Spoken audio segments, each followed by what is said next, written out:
America Israeli যৌথ হুমকি এবং সামরিক আগ্রাসন সত্ত্বেও ইয়েমেনি সশস্ত্র বাহিনী লোহিত সাগর এবং ইসরায়েলে বৃহৎ পরিসরে তাদের অভিযান চালিয়ে যাচ্ছে। ইয়েমেনের প্রতিরোধ যোদ্ধারা এবং দেশটির সেনাবাহিনী জোর দিয়ে বলেছে, ফিলিস্তিনি জনগণের বিরুদ্ধে ইসরায়েল গণহত্যা বন্ধ না করলে আমেরিকা এবং ইসরায়েলের বিরুদ্ধে তাদের অভিযান অব্যাহত থাকবে।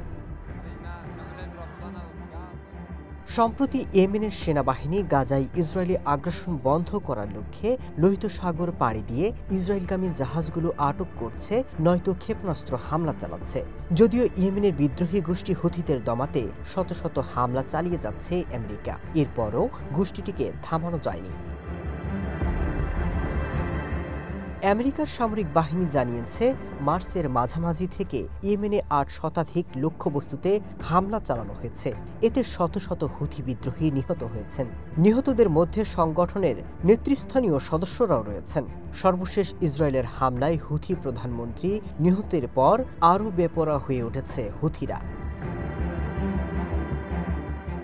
এখন লোহিত সাগর আমেরিকা বা ইসরায়েলের জন্য নিরাপদ নয় এবং ইয়েমেনের অভিযান অব্যাহত থাকার ফলে আমেরিকা ইসরায়েল জোটের দুর্বলতা আগের চেয়ে আরও বেশি স্পষ্ট হয়েছে।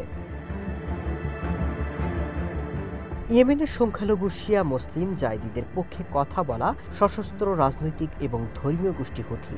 তাদের দাবি, ইরানের নেতৃত্বাধীন প্রতিরোধের অংশ তারা।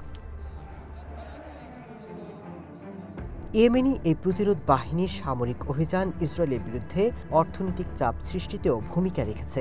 এছাড়া ফিলিস্তিনি জনগণের প্রতি ইয়েমেনের সমর্থন এবং ইসরায়েলের কর্মকাণ্ডের বিরুদ্ধে লড়াইয়ে তাদের শক্ত অবস্থানের কারণে এই অঞ্চলের জনমত ঘুরে দাঁড়িয়েছে এবং ইয়েমেনিদের প্রতি বাড়ছে সমর্থন। Masud Rana, one international desk.